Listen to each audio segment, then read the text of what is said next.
Ruto ahenanirie ati ni Raila turacariria giti na ni Uhuru ndarenda kuinuka. No nderire andu horo wa ma ati njira ya kurugamia bururi ni gukorwo na ite icio niguo tongoria wa bururi utige gutigwo handu hamwe. Ruto etire Uhuru Koniman. Aroka gwitu aratwira tutieciragia.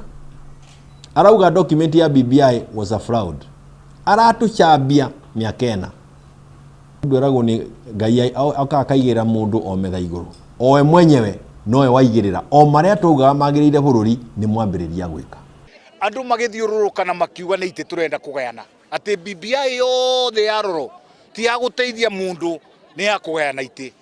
Na juzi turonire o andu acio matuhuraga makigayana ite.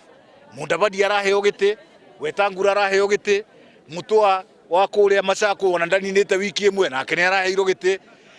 Mundu gwito Kingi wa Mombatha nake ona ndaninite mweri umwe nake ni araheirwo gite.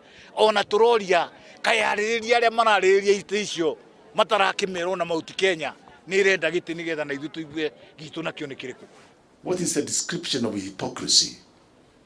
I saw hypocrisy in that language. By asking Musalia and Weta to deliver 70% of the Western vote, which is about 1.8 million votes.